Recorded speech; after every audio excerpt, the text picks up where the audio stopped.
It like squirted. Okay, play the music. Went all over me.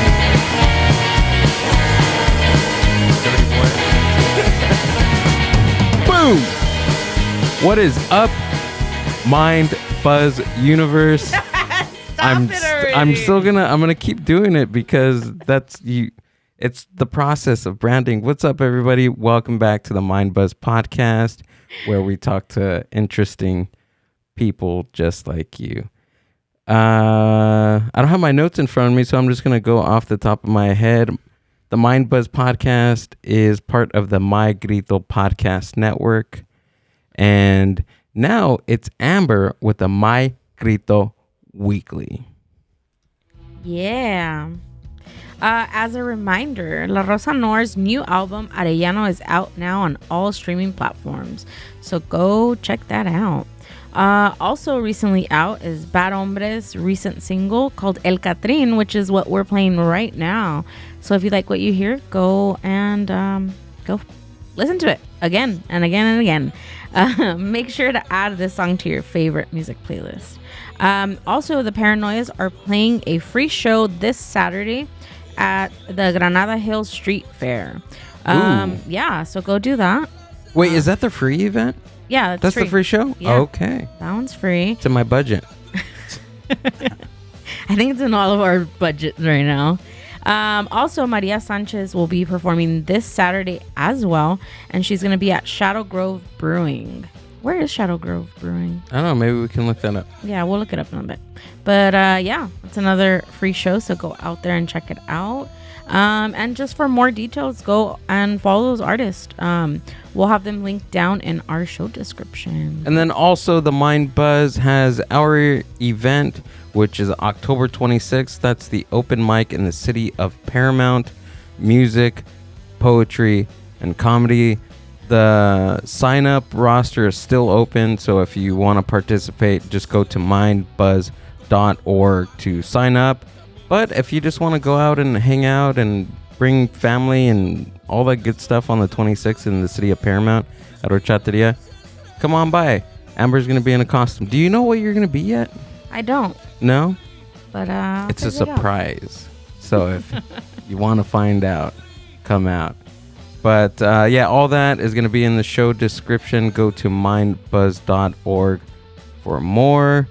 And let's see, what else do we got? Oh, okay. So press releases for this week. Copy and Still podcast on YouTube. Watch me nerd out on all new podcasting equipment, podcasting software.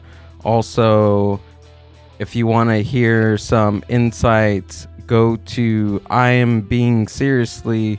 Title of the podcast episode is Clash of the Pods, the roast of the Mind Buzz. And then also, which just came out on Monday. Well, this week. Came out this week. I was on the Emo Brown podcast, also part of the My Grito podcast network.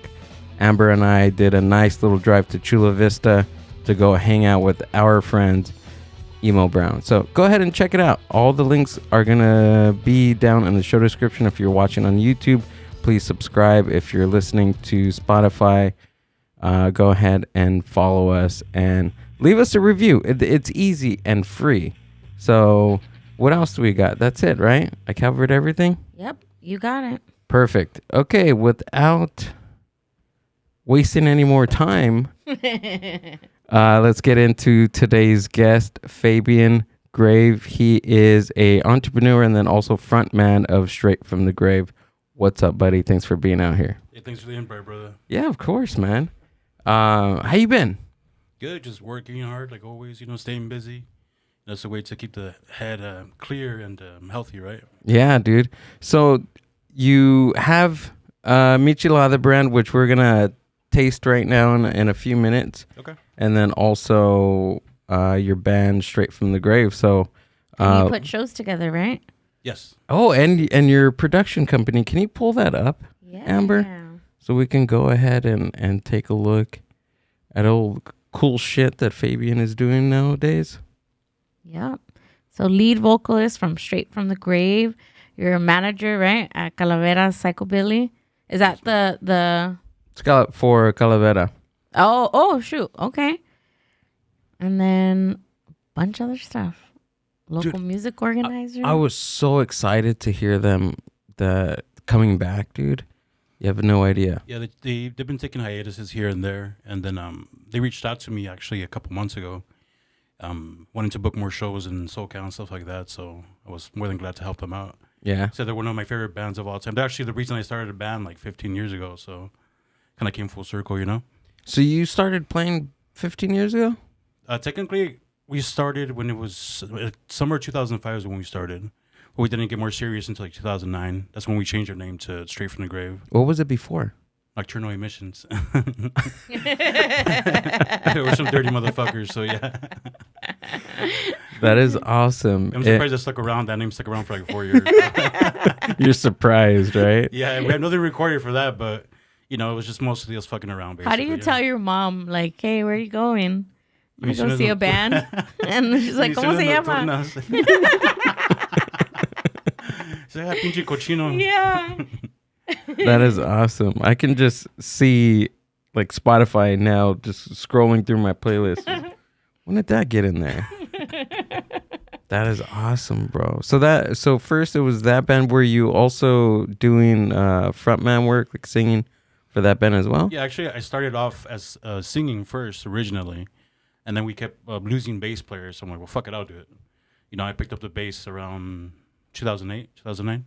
Okay. Did you previously play any instruments before then, or was that your first? That was my first one. I just basically like just looked up YouTube videos and taught myself. I can't read music for shit, but tabs, you know, right? Basically, tabs are my fucking saving grace, you know. So, yeah. To this day, I still just do tabs. So yeah, I mean, you don't really.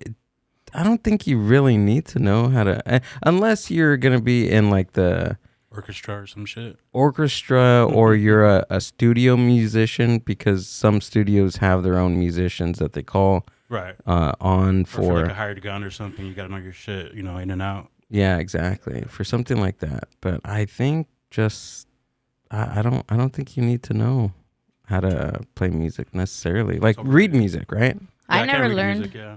You never learned? No, my mom was going to school and she put me to do like clarinet at school because it was the only thing that would take me at like 6:30 in the morning. And I never learned. I just by ear what I listened to and I mimicked it. So you're pretty good. But I don't know shit now. For so don't ask me. clarinet? Yeah, No? I don't know. It's so cool, at least with music, when well, I'm a nerd because I know kind of remember how to read music. It's so, the reason why I liked it so much is because for certain instruments, you can use the same type of sheet music, but just changing the octaves, like, or kind of like if you learn piano, you kind of could learn basically any instrument from what I've heard. Yeah. right, like with clarinet, if you turn it over and read the music backwards, you could play it with a brass instrument like a trumpet or something like that, Or like a sax or something. right? But it would be the clarinet part, but you're playing it on like a brass instrument. It's very complicated, It's pretty but interesting though. it is pretty interesting.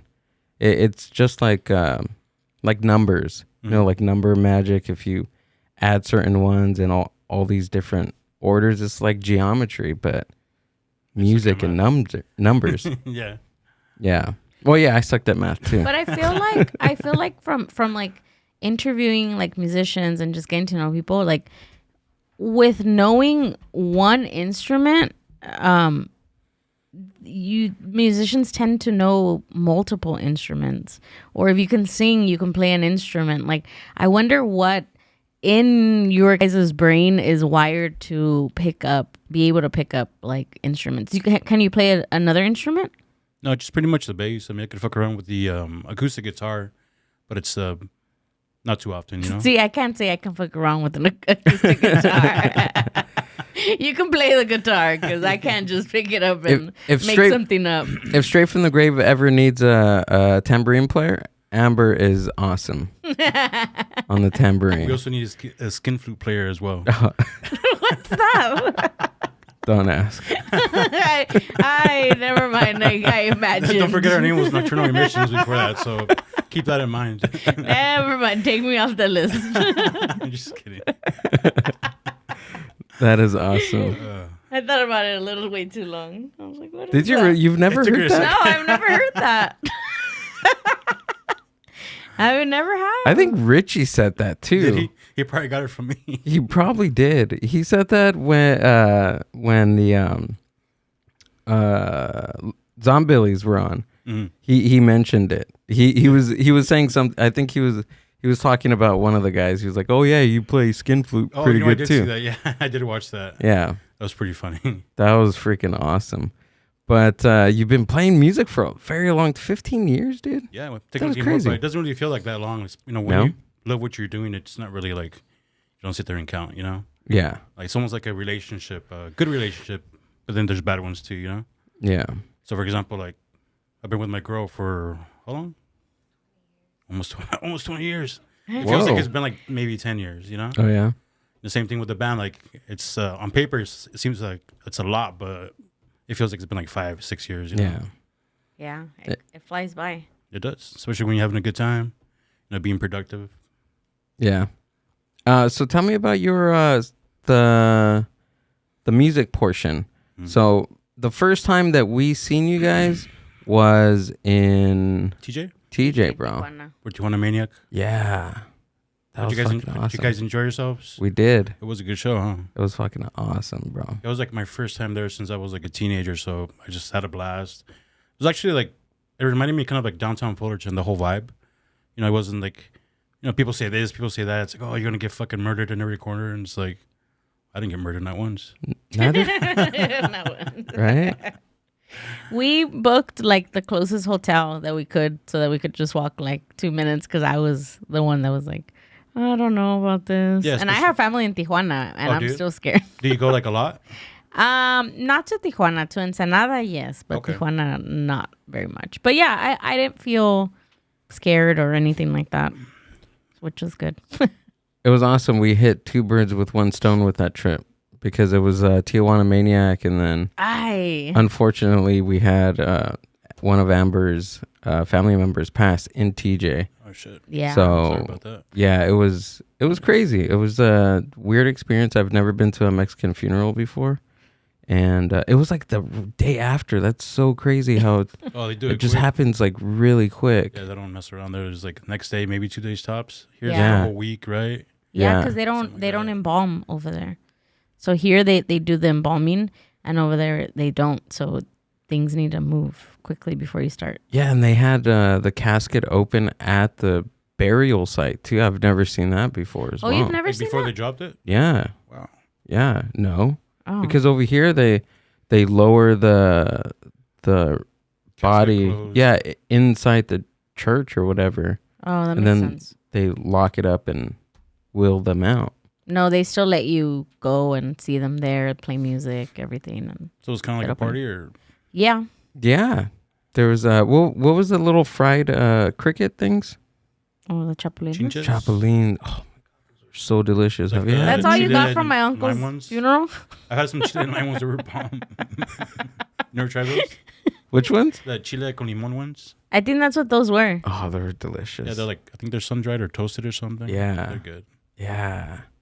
The man was selling them at the cemetery, so he probably gathered them there too. You made a killing there? It was like a carnival, dude. There was like carnival snacks everywhere. Like some lady Corn, popcorn. Exactly. Esquites. It was crazy. You're all burying someone, and they're like, "Oh I yeah, was like, ¿quiere comprar chicharrones?" see. Yeah, but that's what I got from over there. But all in all, it was a great show. That was the first time I seen a big band like Dementor go before, and I've been a fan for over 15 plus years, and it was awesome. Honestly, I never thought that I was gonna ever see them, just ever. I just had that in my mind until this year. Yeah, they haven't played stateside since like 2005, I think. Yeah. It's just about. Did you ever see them in the United States? We bought tickets in 2005, actually, when we were still going out. Mm-hmm. And then that's when they canceled that whole tour when Sparky got in trouble. back in the day. So I guess since that, he hasn't been able to come over here to the stateside. And then I want to say maybe 6 months before that, they played at Dot Hut of all places, because one of their shows was canceled. They just moved the whole gig to Dot Hut, but it was so packed you couldn't really get in there. You know, it was like people splitting out the doors. And is that a pretty small sized venue? I've never been there. Yeah, it's small. Like they could like extend the parking lot to have for the bigger events, because I book there a lot. I was doing a lot of shows there for the last probably 3 or 4 years, especially during the pandemic. You know, people were staying indoors. I was putting in work, you know? Really? Yeah, the whole time. I think they closed for like 2 weeks. Were you really? Yeah. Oh, shit. Right. Tell me about that. There's no shows.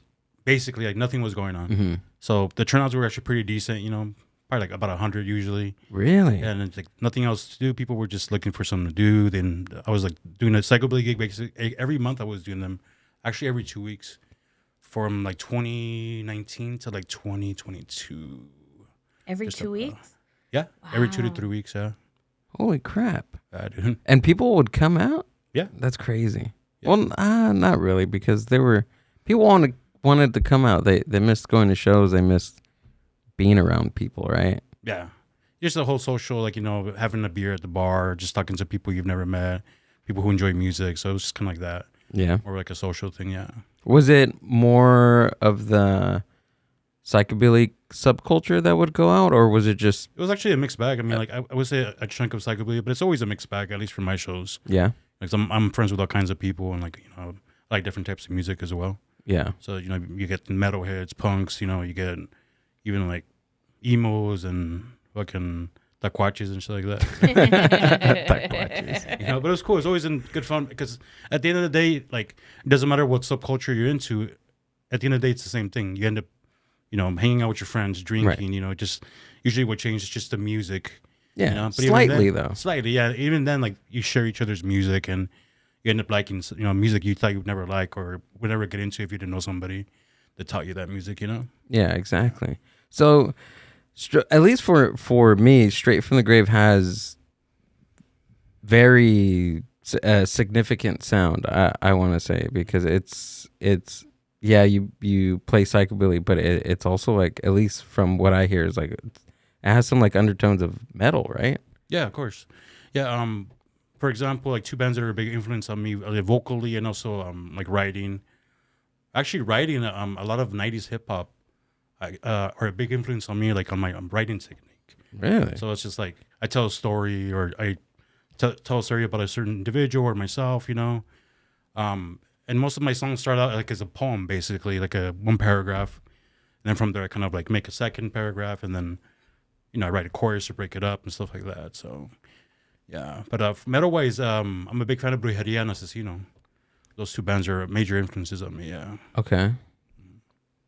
Can you pull some up? I want to hear them. Mind if we hear Yeah, go some? ahead. Yeah. So what's one of your favorite songs for anyone? Let's go with Brujeria. Actually, go with Asesino, Regresando Odio.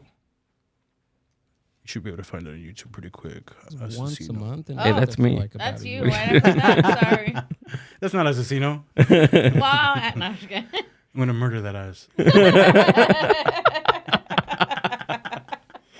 Catch me on the Emo Realm podcast, ladies and gentlemen. Private room. Oh yeah, it looked like the couch, like the casting couch. Yeah. They were casting you for a porno. You're ready to go, man. What was it called?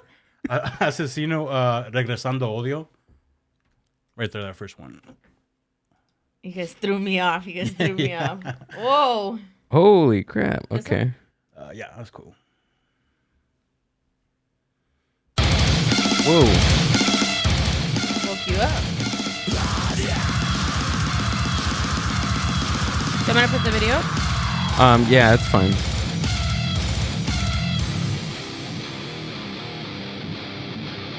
Oh.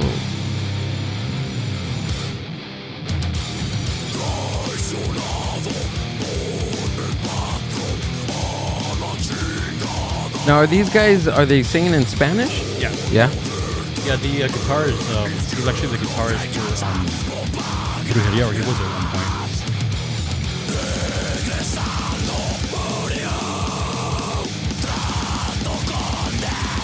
So when did you first start listening to these guys? Right around 2005, 2006. Yeah? Oh, so for a pretty long time then. Yeah. I caught them a couple times when they were playing in like caught them in downtown Fullerton. They would play, what was that bar called? It closed. The guy from Atreyu owned it. It was like a couple of musicians on that bar. It was in, what was the name of that bar, babe? Somewhere in like downtown, right? Slide Bar. There we go. Yeah. It was open for, we would have like pretty big shows for a long time, and then it didn't survive the pandemic. Damn. But I saw them there like 2 or 3 times. And that was a pretty popular bar. I remember back in the day. Yeah, it was always popping. Like, yeah. even on a Tuesday or Wednesday, it'd be packed. Right? You know, I was just so surprised that it didn't make the pandemic, and I did. You know? It was just around the corner from the Continental, right? The Continental room? It's that whole area, the downtown area, yeah.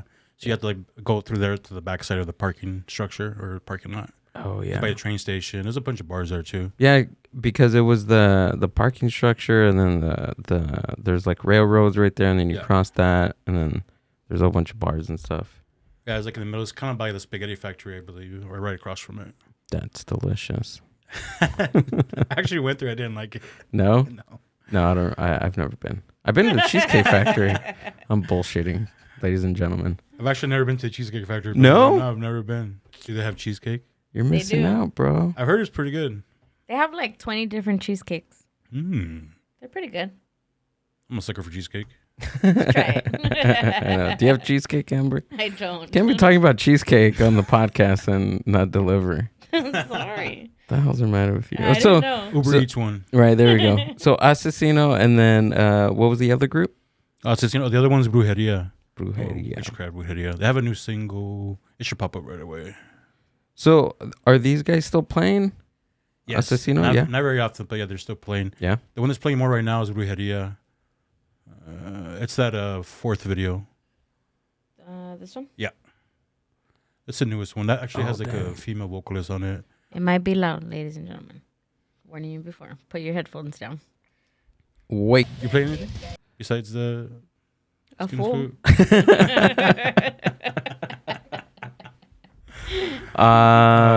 Let's see. Woodwind instruments. So clarinet, right? Saxophone, tenor, well, alto saxophone, a little bit of guitar, a little bit of electric bass, and what else? You can play one song with each Some one. drums. You tried playing upright bass? I tried, but I'm just not that good. Like tall. I'm not that tall either. Yeah. You could get a little half size or something. You Right. know? Little half size. Put some double stack creepers on. That'll be There fine. you go, man. I'll get you a wig. No, it's just weird because I think because of the frets not being there, like it throws me off. Do what I do. I just cheated. I actually added the frets on there myself. What? Yeah, well, at least on the side, like the little markers. Oh, dots. okay. That way it helps me out when I'm writing. Okay. There we go. And I put like a couple drops of glow in the dark paint. So. Oh yeah, when you're in the show and it's dark. Oh my god. Okay. Get creative with it, brother. Dang, dude. Okay, that makes a lot of sense. Just don't tell anybody else, please. Oh, of course. Don't tell anybody, ladies and gentlemen. But yeah, I think that was just the only thing. I tried it a handful of times, and I think that's what it was. Like I just tried a handful of times. I was like, I mean, it was cool, but yeah, it's just an instrument. Like I would compare it mostly to like dribbling the basketball. You know how it takes you a while to like perfectly dribble a basketball? It's kind of like the same motion, you know. Like my hands are kind of taking a crap now, so that's why I'm doing the vocals, strictly vocals now. But yeah, like it just strains my forearm and my hands, you know. Yeah, a lot of movement, like with this. Yeah, this muscle. Actually gets like really sore, like right here, like especially if it's been a while since you played the upright bass, like it's like pretty sore for like a day or two. How many different ways are there to play? Because like listening to like different bass players, it sounds like there's like triple slapping, there's like double slapping. Yeah, single, double, triple, and quadruples. There's quadruple. Yeah, but like it's like I'm not very good at those because you gotta drag slap it. It's like a triple slap, but you gotta drag it, dude. Are you like pulling the strings, like the chords, when you do that? Yeah. It's not just hitting; it's like hitting, but what you do is like you pull the string or... and then you bounce, like you ricochet it. So that's what makes that slapping, clicking sound. Yeah. It's very sexy. Is it? Okay. Slap my bitch up. All right. What's who would you say your favorite bass player is?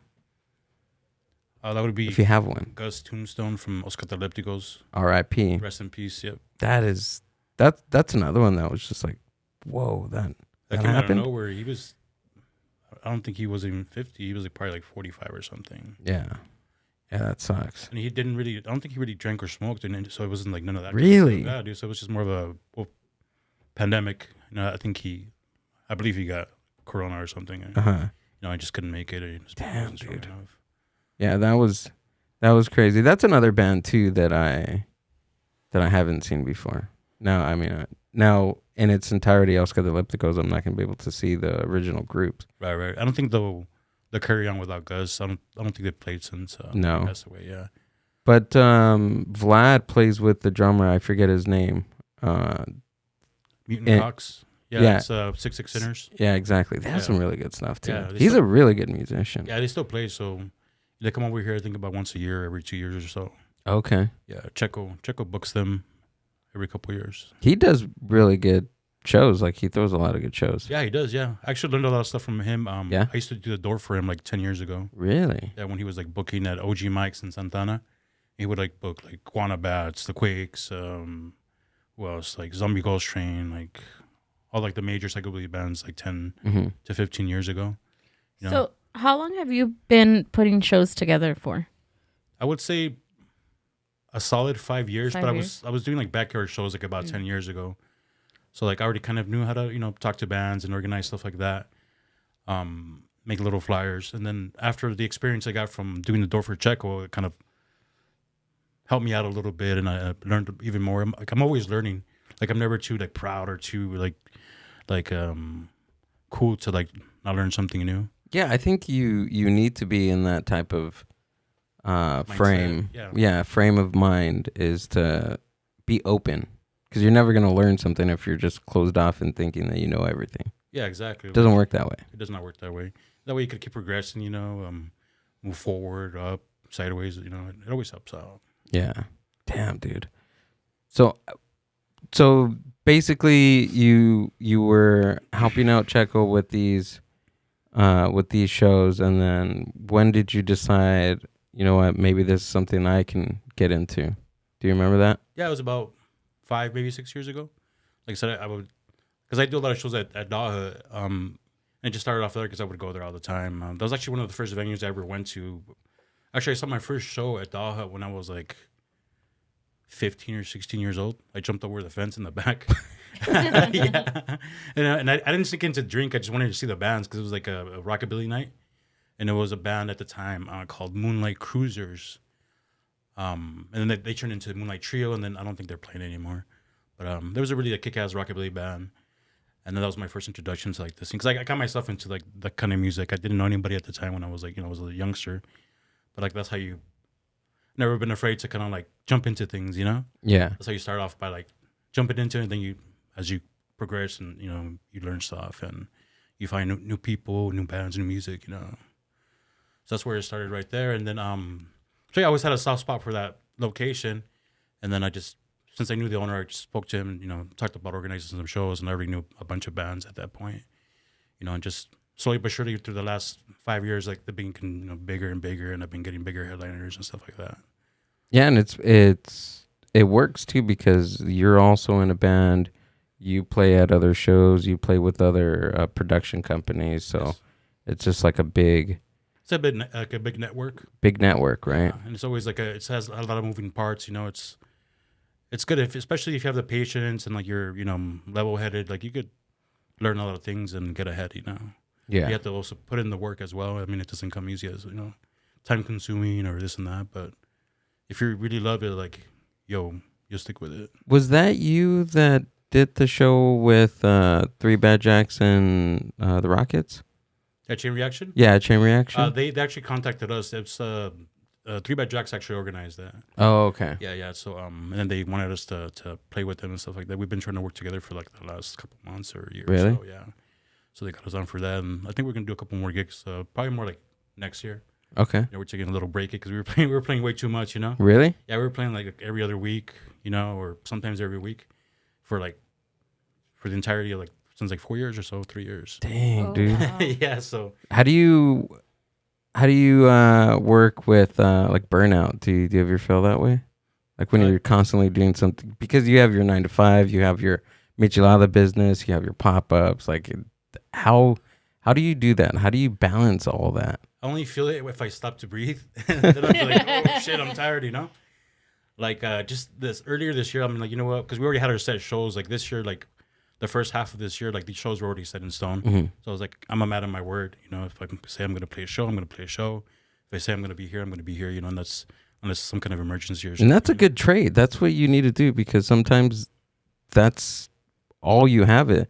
And then plus it's too with your reputation and your businesses, also with the band, because who's going to want to book or work with somebody that's a flake? And, Exactly. You know, I mean, it's not good.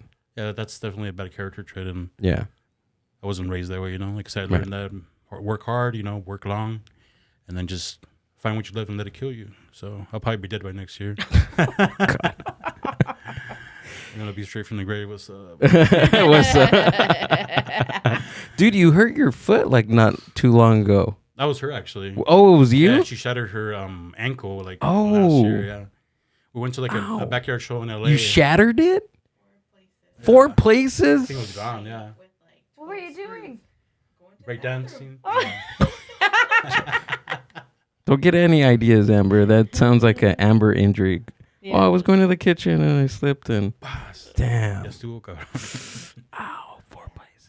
I'm going to talk for myself because I'm not going to assume your guys' age. But once I turned 30, after that, any little thing. The other day I was getting something from the bottom drawer and I pulled it out and I was like, oh, I can't You were out for like a move. week. But I have like a massage gun now. I learned. Is this ready? Yeah. Oh, hell yeah. Okay, so we're going to actually Fabian brought us some of Papa Rhino Michelada. Michelada. Michelada. My bad. Here, give What me camera are this you camera. doing? Oh. There you go. Ice cold. All Do right. yours in the front. Point it forward. Okay. There you go. All right. Is that the original or you said there was a... Yeah, I brought an OG and I brought the mango one. This one was the OG. Run me through how to have I got you. Yeah. Papa Rhino Michelada. All right, Do we so do beer first? Do we do Michelada first? I like to do both, actually. Oh, okay. So I like to put a little bit in the bottom, pour like most of the beer, and then pour a little bit on top. So let me see that tajin too. Oh yeah. Where's our drink cam when we need it? I can. No, just kidding. No, it's right here. I can just. Flip it on? Yeah. All right, Fabian, hold on. Let All me right. put that one on so we can... I got you. You're like the man on the news during the pandemic when he got up and he was in his calzones. Because you're in your pink shirts. I forgot. Because you're in your calzones. No, I'm just kidding. There you go. With the mushroom PJs. Uh-huh. Those are pretty cool, though. There's All right. Ready? Okay. Yeah. All right. Walk us through it. Narrate it. All right, so I like to pour just a little bit, about an ounce. Okay. A little chunky because of the ice, but Ooh. try to figure out the camera out. Yeah, that's what I was trying to go for earlier when I first started this. We're all quiet. We're all I know, like huh? focused. Hearing it. If you're listening to it, you should watch it better. Watch us on YouTube so you can see the full. Dang, that looks good. And just pour a little bit more. Okay. Just garnish it a little bit. It should be good to go. I like to do that, especially when like you don't have something to mix it with, like a Mhm. spoon or something. So that way, like you get some on the bottom and some on the top. And Okay. Cool. Look go at ahead. that. Put Give it a that try if you right want. there. I'm gonna make mine real quick. Okay.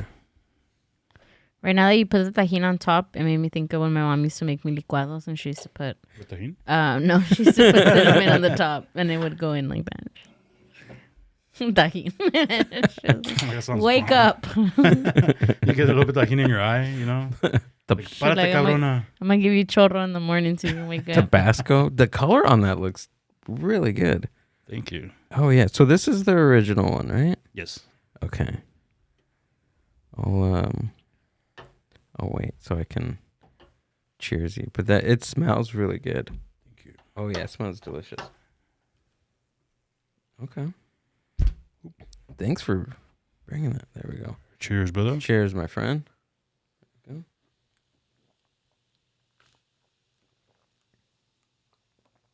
Oh my God. Hell yeah, bro. Yeah. That is delicious. I appreciate it. Thank you, dude. That was really good. I kind of want to taste it. You want to taste it? Give her I taste do. it. Yeah. I'm like, give me a little. Don't leave a second. Do you want a beer? You good? Okay. That's good. Oh, I can't even taste the beer. Amber normally doesn't drink, so you got her to Want a little taste bit? it. Yeah. Taste it. Oh, yeah. Oh yeah, bro. That's good because it's not like overwhelming Yeah. or like over salty or anything. It's like, Yeah, make it pretty concentrated. So, like, out of one of these small containers, you could get like a whole 6-pack out of it. Okay. You know, that would be like, because you can see like the big giant ones at the store, like this big, and they're like $5, like half the price of mine. Mm-hmm. But you still got to put a bunch of shit in it, and it's pretty bland, you know? Yeah, you and have to fill up the cup, huh, with the concentrate thing. Yeah, And and yours it, is just it made a little whole bit. 16-ounce Yeah, it's good. beer, so that's pretty good to go. yeah, and Amber asked, "Do you need any lime or anything?" And you really don't. You Yeah, like I don't. said, that's optional. Yeah. My whole idea with it was it to be kind of like just serve and go, basically. So like a lot of other mixes, you got to put more stuff in it. And, you know, this is just pour a little bit goes a long ways. And also, like, a bunch of people have been using it to like for like food. Really? So like marinate like their steaks, you know, put it in shrimp cocktail.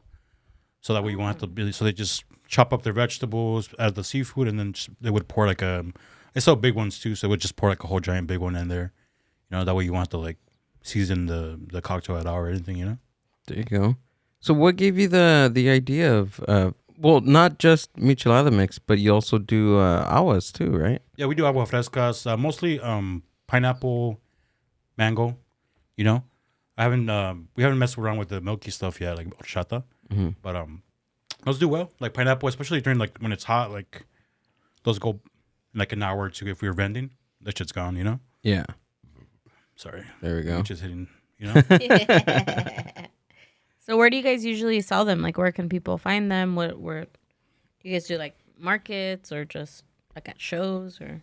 Because I was like, I'm throwing a lot of shows, so like I would vend most of those or half of them, but we also do like catering or private events. Like we've done like a wedding, you know, we've done like birthday parties and stuff like that. So people could like contact the either Papa Rhino Michelada, or I changed it to Papa Rhino Productions, but you could just DM me on there or DM my personal IG. Okay. There's a lot of this year was a lot of orders like for pickup, so I just shoot the Yaddy and they come and scoop up a couple of them. That's been happening pretty much every weekend or every couple of days for the last 3 or 4 months. You know. Hell yeah, bro. We'll throw that link down in the show description Yeah, for sure, man. if anybody wants to get some. Oh Yeah, my if you God, want to try this it out, yeah. stuff is delicious. Thank you, man. I just Yeah, it wanna was drink actually it. a Mixed 10-year-old recipe, and then I Really? yeah, about 4 years ago, I'm like, I think it's pretty good to go. Like I kind of tweaked it over the last 10 years, and I'm pretty happy with it, and a lot of people seem to like it as well. Have you always messed around with Michelada mixes? Like, what actually got you into? Hey, I'm gonna make Michelada mix. That's just random to Yeah, me. I've always been a fan of micheladas in general. Like no Okay. matter where I go. So then like I just started making them at home like in 2009, 2010, and whenever there was a party, I would make it. Then after a while, like the homies like, hey, you make the micheladas. Like they come out good when you make them. Oh, Yeah, that's for cool. sure. And then enough friends are like, bro, you should bottle it. You should bottle it. They were telling me for like years, like bottle it. I'm like, nah, like it's gonna be hard or this and that. You know, like that doubt in you. And then after like 4 years ago, I'm like, you know what, fuck it. And it was like, I think it was like right before the pandemic. And then I started messing around with it, added some more stuff to it. Actually wrote down like the ingredients for once.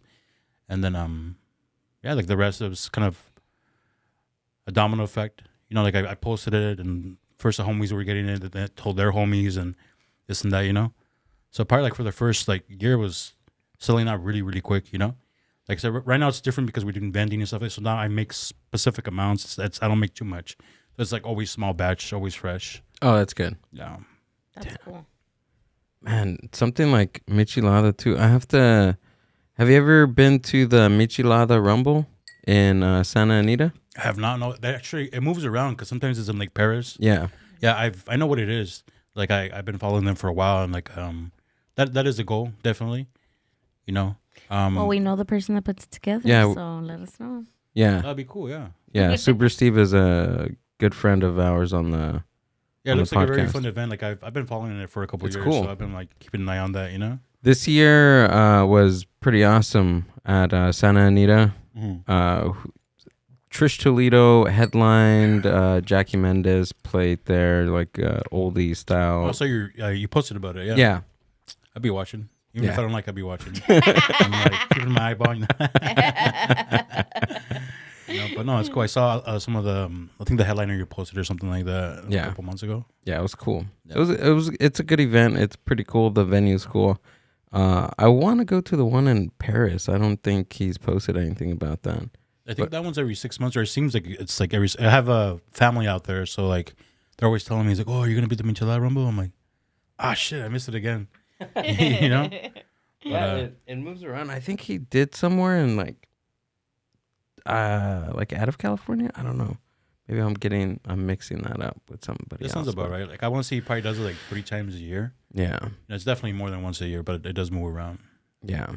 It's a cool show. But yeah, dude, I love the artwork. You do the artwork too? No, it's actually our original drummer. He's a graphic designer, so he's like he's doing pretty well with that. And he designed our band logo, our old ones, our new ones. I always go back to him because he knows exactly what I want. You know, so we have like the same mentality when it comes down to the artwork I want. So yeah, basically, I just tell him what I want, and he's like, "All right, cool, I got you, fam." You know. Can I ask you how you got the nickname Rhino? It was actually my son when he was little. Like he was probably like 3 or 4, and he's like, "Daddy," he's like, "You're my papa Rhino." And he's like, "And I'm your baby Rhino," you know? So he was saying when he was little. Now I remind him he's all embarrassed and shit. You know? So it's kind of, I think I always remember it. So I'm like, all right, cool, I'm Papa Rhino, you know? So he's like, but now he's like, everybody thinks you're Papa Rhino, but you're just my dad.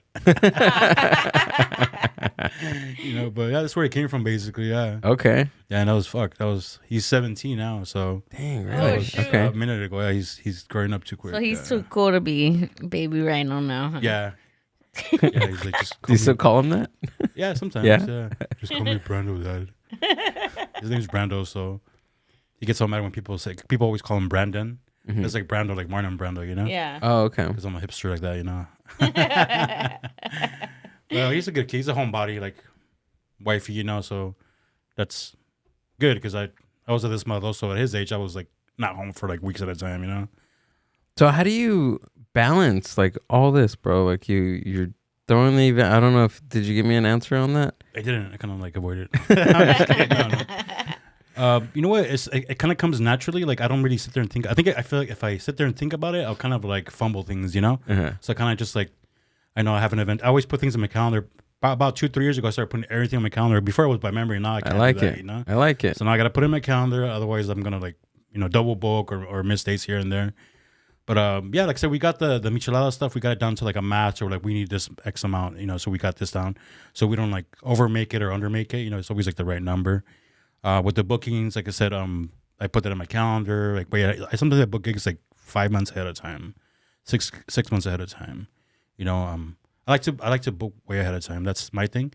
Because like the more time I have to promote it, the more time I have to prepare for it. I think that's just better for everyone. You know. So that's kind of how I manage that, the band, and the managing the other bands, like Calavera and also Dogma Mundista. You know, it's like a OG hardcore punk band from the 90s and stuff like that. But yeah, I mean, it's all for the love of the music, you know? Like I love contributing into it. Like money-wise, it's not there. You know, I'm like happy if I break even most of the time. And sometimes I don't, you know, which it happens, you know. But as long as I'm contributing, like, as long as I'm above ground, I'm gonna keep contributing. And I'm gonna keep pushing music forward. You know, I want people to remember music, to have a good time. You know, it's in my blood. You know. Yeah.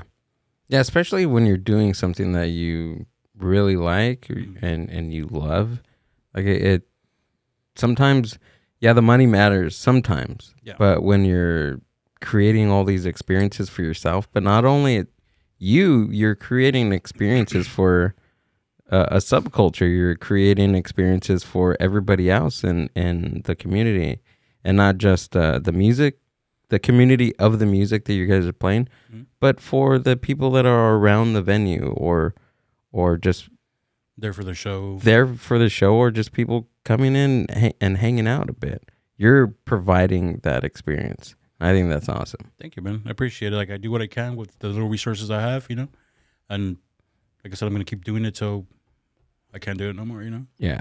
Have you seen within, like, because obviously, you know, you've been playing music for 15 years, you said, and then doing the events 5, but I mean, within the time frame from like the beginning to now, like, have you seen like a change in just people going out to shows or participation within shows and things like that? Like, has there been like a significant change? Like, does it have its lows? Does it have its highs? Like, Oh, you mean like attendance wise? yeah.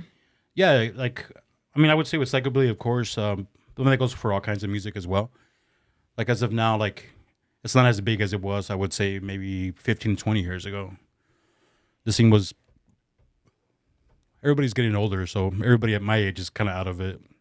We're not attending shows anymore, or they're too busy, this and that. I mean, I just turned 40 this year, you know? And so I'm still kind of doing the same thing I was doing 15, 20 years ago. But like, I don't look at it that way. Some people say, oh, when are you going to grow up, this and that. I'm like, you grow up. You do the growing up for all of us, you know? I want to keep doing what I love doing, you know, as long as I'm getting shit done and providing for my family. And it doesn't mean I can't have hobbies. You know, I'm going to keep doing them because I enjoy them, you know? Yeah. But yeah, of course, it's like attendance, like it fluctuates always. Like I said, like the shows during the pandemic were probably like, I mean, it's a small venue, so they were averaging about 80 to 115, 20 people. But that's even still good for the whole world being shut down. Yeah. Yeah, I mean, we were open when we weren't supposed to. But they found like a little loophole. They were selling hot dogs or some shit. So that's kind of how, like, okay, well, they're selling food. Okay.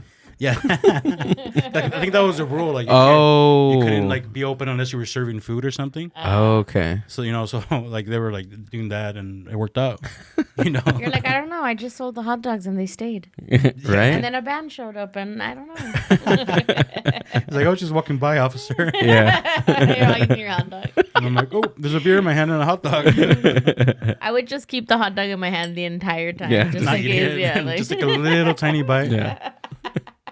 Oh, that's funny. They're pretty good hot dogs, though.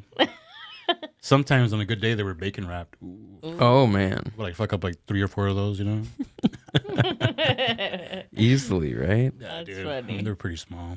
But yeah, just like I said, like that. It was. And then sometimes I've had shows where it's like 50 people. You know what I mean? The last couple of shows I've thrown have been slightly bigger. You know, so it's like, you know, always 100 plus or something like that. You know, like I said, we always roll with the punches, and as long as I'm breaking even, like, we're good to go. We're good to go for another one or a couple other ones, you know? Yeah. But like I said, it's just getting everybody under one place. It's getting harder and harder because there's so many options here in LA and Orange County. Always so many things to do. Jesus, tell me about it, bro. You know, which is good and bad. Like, I'll say good for, you know, people that love music, because, you know, you could always go watch 2 or 3 bands. We have the choice between 2 or 3 bands. Mm-hmm. But if you're lucky enough, there's 2 or 3 bands are in the same venue. You know, that's what I try to do, is like gather like a handful of bands that people want to see together. You know, I always strategize and try to pick the best, you know, headliner and the supporting acts and this and that. Yeah. How do you begin to like do that? Is there like a formula to throwing a show? Like, especially like with a genre of music? Yeah, I always start with the headliner myself. Yeah. So it's like a headliner either I worked with before or a new headliner that I want to work with. I've never worked with before. And I would start with them. I always make sure I secure them, and I always ask them months ahead of time, like 3-4 months, sometimes even 6 months ahead of time. And I make sure I lock them in, and then offer them with respect, what they're, or, you know, or close to what they're asking for. Mm-hmm. And then from there I go, you know, with the supporting act, the one right on before them. And then from there, I usually do local acts right after that. So, I guess I put us on there like half the time. I also get like, other friends' bands or other bands that I've heard of, and I check them out and I want them to open up, But it does take, it's a lot of work. It is actually. Like, it's like I'm so used to doing it, like it's just kind of like second nature. Like I just kind of do it, and since I do it so often, it doesn't really seem like work, but And it's good to keep good relationships between the bands, between the venue owners. Always, always, just respect people. Like I said, I respect people, and I expect them to respect me. Now, the way I treat you, you should treat me the same way, Yeah, of course. So it's just like, that's the way I am. Like, I honestly don't really have any bad blood with anybody. I'm a very social person. I'm pretty easy to get along with, But it's just like, it's good. It's just overall, like, especially if you're trying to network, like, you can't be an asshole. Surprisingly, a lot of people could be assholes, But this how it is. Tell me about it. Right? Who hurt you, my dude? I know. Well, Who hurt you? We'll talk later. She hurt you. Sure. Not me. She roasts me every day, but it doesn't hurt me. I'm kind of used to it already. That's her love language. It is. Yeah. When we started dating, he's like, "Why do you always make fun of me? Why are you always roasting me?" And Because I'm I like you. Oh. And she's quick too. It's just like it's Snappy with it. I'm like, whoa, like I'm just. It's because that's how I grew up with my family. Like we always like, so I had to. It's just, I don't know. I didn't think I was roasting him until one day he's like, He started crying. I'm I started crying. I'm sorry. He's like, why don't you just take me to Doll Hut? I was in the therapist's office, Right. talking about my problems. It's gonna be $100 an hour. And it's not just her too. It's like her sister. So the whole family's on your back, huh? The whole family, dude. Shit. I think your dad is the quiet one. He doesn't really say anything, He right? probably hates you the most. Maybe no. He's cool. At least I don't think so. At least I don't think so. That's funny. But Thinking about it now. He's like, I know, huh? I'm gonna text him later. Do you really hate me? He's like, see. Can I get you another drink? Yes. I Yeah? will take another Okay. one. He's like, All right. who is this? I got Right that back. fucking Sal de la Mala, Yeah. We're back. That's funny. I want to know the $1 million question. No, I'm just kidding. What's up? How long does it take you to do your hair now? It took me 40 minutes 2 weeks ago. Yeah, like I don't wash it a lot. Like Yeah. I wait about 10 days. Because I remember at one point I was like leaving it for a whole month or 6 weeks. Yeah. And Yeah, you just no, sleep like that? Yeah, wake I up just and it's sleep there? on my side, like kind of like Makes de sense. ladito, Yeah. But yeah, no, it's more like 30 minutes, but it's just like I touch it up every couple of days. Yeah. That's cool. Yeah, thank you. You had your hair like that, huh? Did you Long really? time ago. Oh, we got to see pictures now. Yeah, a long time ago. Do we have any pictures? I have it on- Find him. On Thank you, dude. on my personal? I don't think so. No. Probably on MySpace. Oh, you know what? You might have the one with your sister. Oh, but that wasn't a. Let me look at my Facebook. Check MySpace. MySpace. I tried to get into MySpace not too Couldn't? long ago, and I couldn't. No, I've been hearing that a lot lately. Like people like either that or like half their like pictures are wiped out, like some weird stuff like that. That's weird. Where'd they go? I was trying Somebody to. stole them. I was trying to get into it because I remember I self-produced like one song, and I was trying to listen to it, but I couldn't find it. I found the page, but I wasn't able to play it. That was the only thing. But Yeah, I don't know who's still supporting MySpace. Probably like my two friends. But I'm surprised it's still up. But it changed, right? It Yeah. changed after a while. They switched over. They were originally gonna have Trying it to do like for a music thing. Yeah. I think like Slayer was on there, or some big band did like a whole album on there, like strictly on their website. That wasn't even that long ago. It was probably like 5 years ago. I wonder if that's when their downfall was that their downfall or they already No, it were was done? probably a Facebook and Instagram. Instagram, huh? Yeah, I remember when Instagram came out. it was Everyone would just put pictures, of food, right? Okay. Yeah. There's one. That's pretty good. Let me see. Put it on. You're a little baby, dude. You're sitting on the toilet. Oh, you look like my little brother. there we go. There you go. Oh wait. I'm not putting it on here. Hold on. Huh? Oh, wait. What am I doing? There you go. Yeah, it's good. That's pretty cool. But this was back in what, 2000? No, because I reposted it. That was, I want to say, like 2010, because it was before my son was born. So it was like 2009, I want to say. 2009, 2010. Nice. What's one of your favorite Psychobilly bands, or a couple? Oh, what happened? Oh, you scared me. Oh, I scared myself. Most favorite? Let's see. Or a couple favorites. I mean, I don't have a favorite band, but Yeah. I could always name a couple of favorite ones, you know? Rockets are probably up there, my favorites. Quakes are pretty up there with my favorites. Oscar Telepticos. Love the Quakes and Oscar, hell yeah.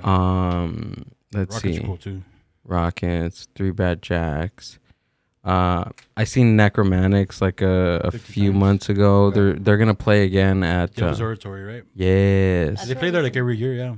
They played there last November too. We caught them there. The Rhythm Shakers are really good too. Yeah, they are. Yeah. Yeah, they're a good band. Let's see. Black Rose Phantom. I love Black Rose. Yeah. Let's see what else. Back in the day. I like Black Roses like mixed with like hardcore. Yeah. And, Psychobilly. I know they're not really strictly 100% psychobilly, but I like the Triggers. Triggers are awesome. The Triggers are cool, yeah. Chris, he's in Chencha Barinches too. Oh, he is? Yeah, he's a singer of Chencha Barinches. Really? Okay, hold on. I need to type that in. Yeah, so Chris, the singer from the Triggers, is a singer for Chencha Barinches. How do you spell that? Chencha? Yeah. CHENCHENA? Oh, A. Borinches. Chencha Barinches. Should pop up right away. Them? Yeah. Okay, cool. I remember seeing them when I was in high school. Really? Yeah. What the heck? Yeah, because they're local. Well, they were local to me. Yeah. Oh, I didn't know that. I didn't know he was from that band, the other band, but I knew Yeah, they he were is. from Yeah, there. the Triggers haven't played in a while. The show there was last weekend with the Rockets at Dot Hut. Mm-hmm. The drummer from the Triggers showed up, and he's a pretty cool dude. Like we were talking and stuff like that, and I asked him because like I haven't seen them on a flyer for a while. Like but they're meaning to come back and play some more shows pretty soon. As the Triggers? Yeah. With Ruben on bass too? I don't know about the bass player, but Uh-huh. yeah, like they're just playing overall just to play. That's how because I was following Ruben from Los Difuntos when he was playing in Los Difuntos, and then I think he played in another band, and then he hooked up with the Triggers, and Yeah, I like Los Difuntos. That album's fucking amazing. That's such a good album. The only album they put out. the demo with the 3 songs, or they No, had? they had an actual full blown album. Did they really? Yeah. You sure? Yeah, I forgot what. Really? I think it's called Oh, they did East because LA, like, Born in East yeah, LA. I remember that. I remember their demo, Uh-huh. and then it was that full blown album because they redid Born in East LA. Yeah, they redid those songs on the album. Yeah, Yeah, I remember that. I remember Spitfire and Tears in Whittier. Uptown Whittier. Yeah, I remember that. You remember that Yeah, I spot, do bro? remember that spot. Hell yeah, that's where I got my demo from. I was like a freshman, and I walked into that place, and I maybe had flyers and CDs like chilling there, right? yeah on the outside, and it's not there anymore. They moved it to a different city, but then I think they closed down finally. But Uptown 2000 is still standing. What was Yeah, the it's store still we there. went to? That was the other Uptown day? 2000. Oh, Uptown 2000. Yeah. That rocker shop. Yeah, Yeah. that's still Yeah. there. I was there like I think like late last year to buy some spikes or something. Yeah, they still have all the cool We went shirts. sometime this year, huh? Yeah. Beginning of the year. I got a Batmobile shirt. Oh, Batmobile is probably one of They're sick. my favorites. I want to go see them. But besides going to Tijuana Maniac, I want to plan a trip to Europe to go see some bands in Europe. This sounds amazing, dude. Yeah. I've been wanting to do that for a while. Just gotta get my passport renewed and let's go. Yeah, dude. Let's go. Hell yeah. Japan too, bro. That's actually the first one on the bucket list. Japan. Yeah? Just to go in Japan in general. and it going for like Psychobilly shows over there, it'd be like the cherry on top. It's so cool. It's fucking amazing, bro. Did I hear like they go hard, man? Hell yeah, yeah. They go hard or go home. Yeah, it's scary. We went in November. We talk about it all the time, but we went in November, and I didn't know. Show them go to my personal and show them the video. You may be seeing it, but I gotta show everybody this. Was insane for this one. Just scroll down just a little bit. There we go. The Cyclops headlined that show, bro, and it was fucking amazing. Nuts. They used to play at what was that festival by the beach? What was it called? There we go. You passed it. Right there. Oh, right here. Yeah. Open that bad boy up. Actually, I haven't seen this one. Want to put on your headphones? Yeah.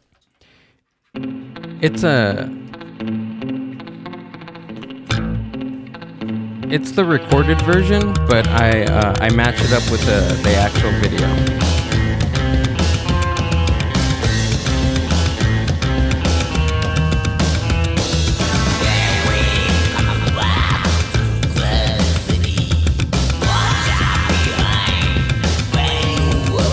So I'm standing on the outskirt of this, right? And I'm protecting Amber because of this.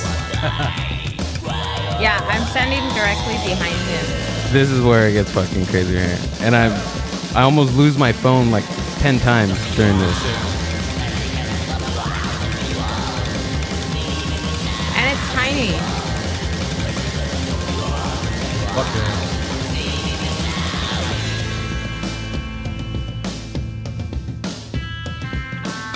And I think there was a front man from High Nomadi. It's a Japanese psychobilly band that they played there. I think it was me and him were the biggest dudes there. Like all the other dudes were a little bit shorter and really thin, but we were the big boys. We were the big boys, dude. And he kept coming for you, huh? He kept on coming for me in the pit. Yeah. Do with them what you like. No, he was probably excited to just see another big guy like in the pit. I think that's what it was. How long were you guys out there? We were there for what, 5? 10 days? 10? We were there for 10 days? 10 days. He's Holy like, shit. fuck. Dang.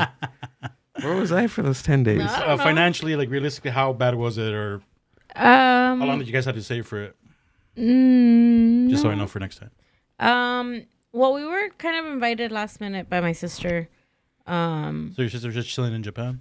No, it was one of those things where we just kind of like, Let's go. My niece was turning 14 and, one of those things.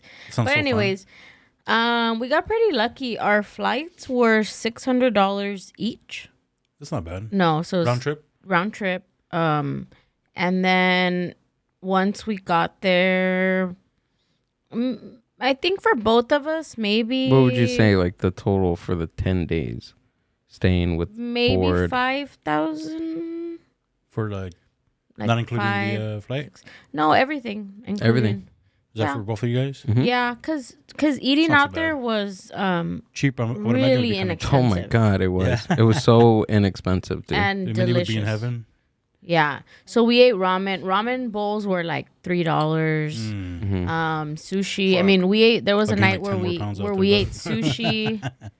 We had sushi. Go had beer. Sushi's my shit. I could eat that shit every day. If Oh hell yeah, bro! But yeah. But let me tell you, it's different.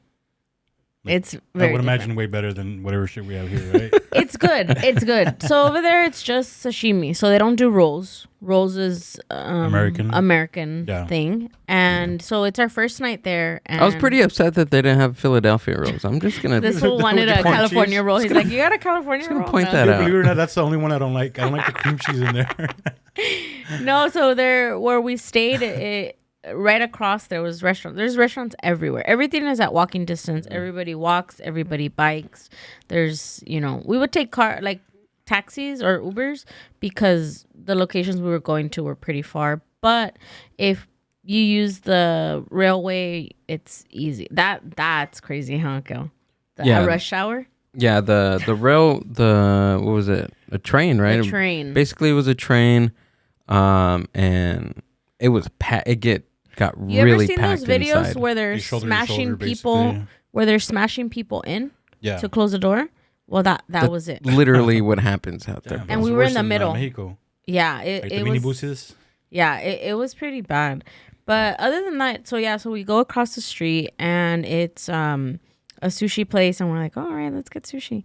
But mind you, no one speaks English. There's nothing in English. They don't care to speak English. So, we're like, oh, okay, that's cool. And it was our we had just gotten there the night before. So we didn't have like our translating app that we used for the other time because this one sucked. And we're all trying to translate Was stuff. it like Google Translate or something? We used a different one and then we used Google Translate.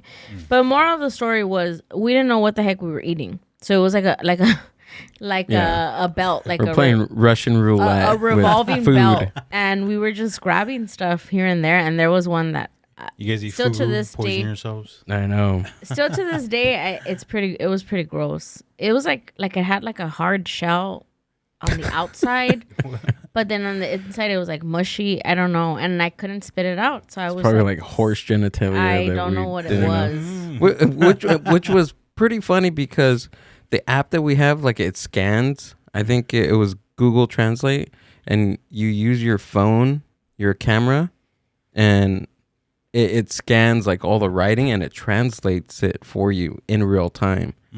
And so basically that's the app that we were using all the time that we were out there. And I was scanning a menu because I was just looking, like something with beef, something with whatever. And it mistranslated or maybe it didn't mistranslate, but it said, it literally said horse. Horse. Like on the plate because it was like it was like a combination of different like noodles, different type of protein on there and some vegetables, but it literally said horse until you had to like move it around to give you a different word. Yeah. So you guys ate the horse or not? Yeah. No.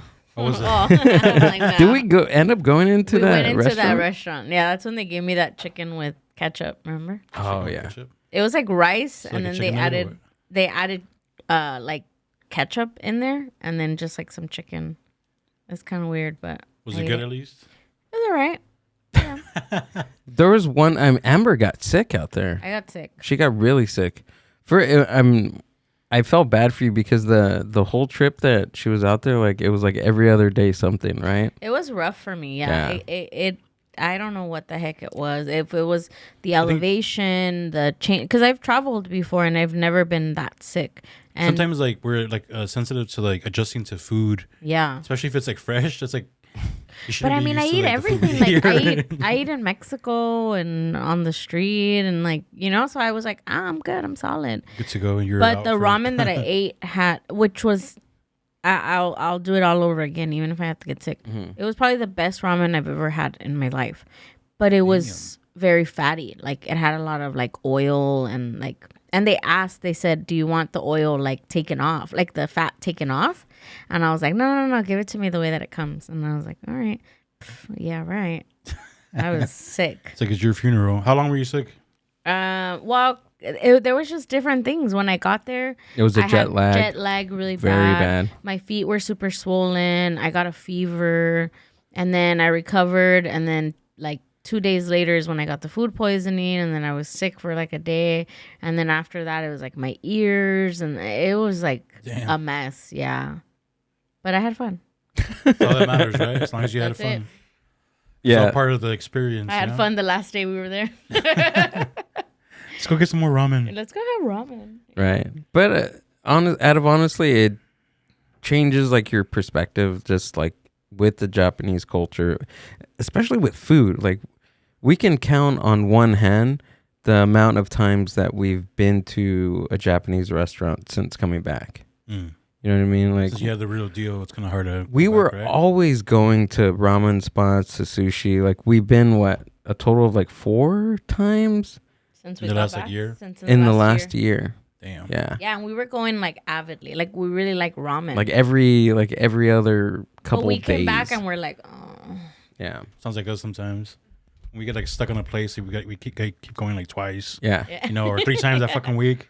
You know, so when we fucked up because we're like hooked on it, you know? Yeah, or when you go to Mexico and then you get good mariscos and then you come back here and try mariscos, it's not the same, dude. It's only because like you were fine with it and you thought it was the most amazing thing before that, right? That's how it usually works. And you have the real deal. You're like, fuck. Yeah. I've been eating like shit.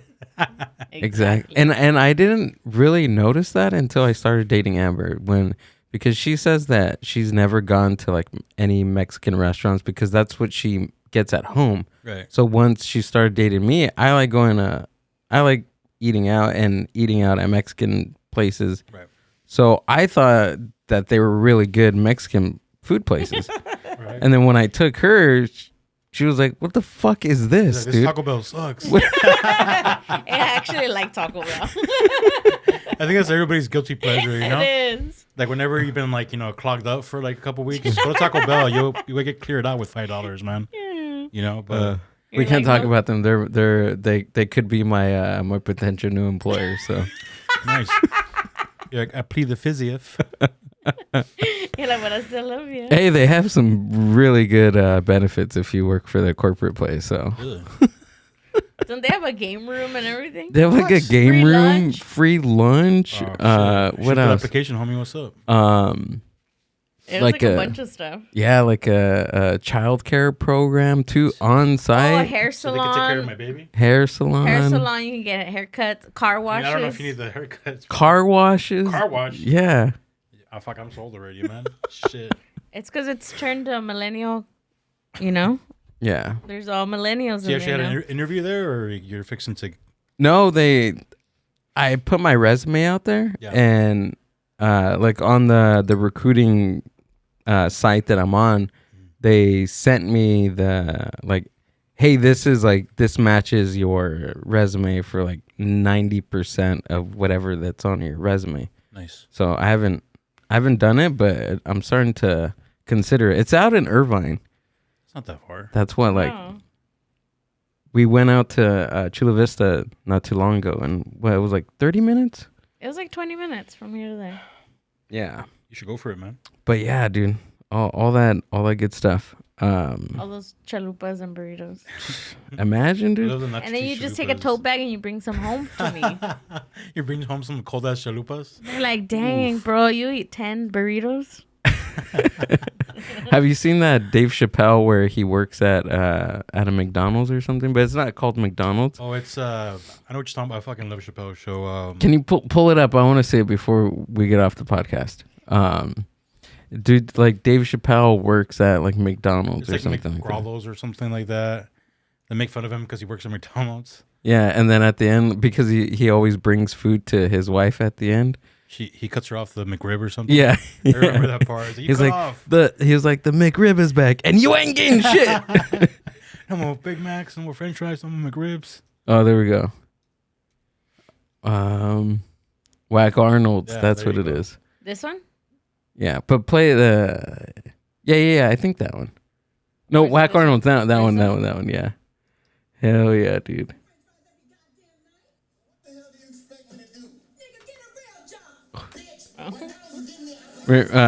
Rewind it back. Rewind it back. All the way? Yeah.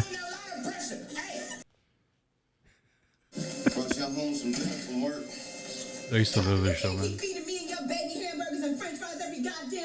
It's gonna be me. The chalupas. You bring like a bag of burritos.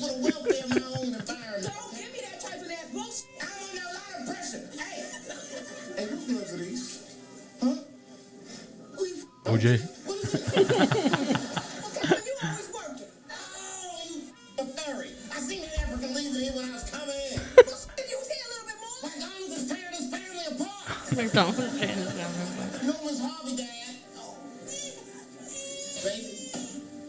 Baby's crying. See? And guess what? The rib sandwiches come back on Tuesday. Guess who ain't getting one? Damn right you don't eat pork, because I ain't giving you none. I ain't giving no hamburgers, no apple pies, I ain't giving you. Carlton got that on lockdown. If you want some whack Arnold's, you got to go through me. You cut off. What You the? cut off. gonna be me, Amber. Cut off, Amber. You ready? You Cut ready? off. And more chalupas for you. The Mexican pizza is coming back next week, and guess who's not getting any? They give her a little piece. Oh my God, Fabian. What's up? Thanks for coming out, dude, and thank doing you, the brother. podcast, man. It was a pleasure, man. Appreciate Thanks it. for the invite. Where can we find you, and let us know what you guys got coming up? Yeah. All right. What we got here? All right. We have a show. I'm throwing a show, alternative 80s type music. Friday, actually, at Daw Hut. Can you click on that first picture, the red one? This one? Yeah. Yeah. So we got Obscuridad featuring Fever, Vic Vapors, the X-Ray 5, Synthesis EFX. And we're going to have DJ Rose opening along with DJ and the EFX. Like I said, that's Friday night at Daw Hut.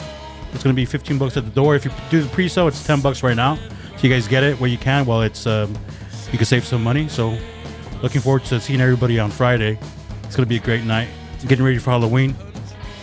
Can we scoot back one screen? Yeah. All right. And also, can we go to the description? I want to show the other bands I manage real quick. To my bio? Yeah, you got it. Cool. So click on Calavera Psychobilly. Okay, so this is one of my favorite bands of all time. This is the reason I even started a band back in the day.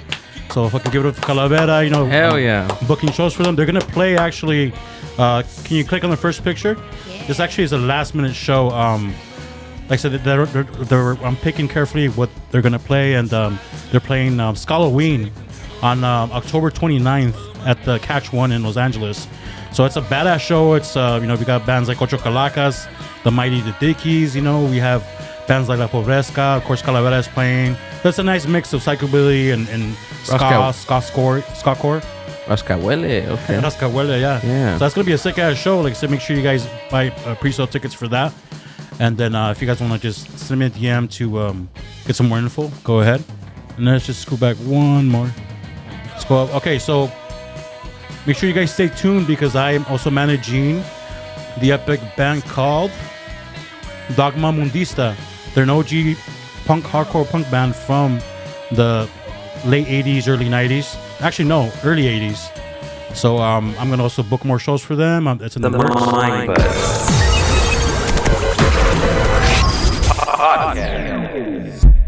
Go. All right. And then lastly, I have the link to the show on Friday for Obscuridad. You guys can click on that and get your pre-sale tickets. As you can see on here, there's the discount applied if you purchase it. Make sure you click on the discount, and then you guys get a nice little discount. Also, I didn't advertise it, but also if you show up with a costume on that day, it'll be $10 at the door and not $15. So you guys will save money if you want to dress up, start celebrating Halloween a little early. So it's gonna be really fun. We're gonna fucking dance the night away and have some Taco Bell. Courtesy of a gift. So thank you guys so much for having me on here. Like it was a blast. I had a good time. We had a couple beers, and hope you can invite me back on here with the whole band. Oh, hell yeah, dude. Hell. We'll definitely book it for next time. Yeah. All right. And all of Fabian's links are going to be down in the show description. If you're watching on YouTube, just go down to the links and add all of the bands that he manages. Add him, his company, the production, the Michelada, everything. And subscribe. That's it. And Appreciate you guys. Thank tell you us so what much. you think. All right. Anything else, Amber? Nope, that's it. That's it. All right. We're going to get out of here. All right, guys. Have a good week, and we'll be back next week. Take care. Bye. Peace out. Bye.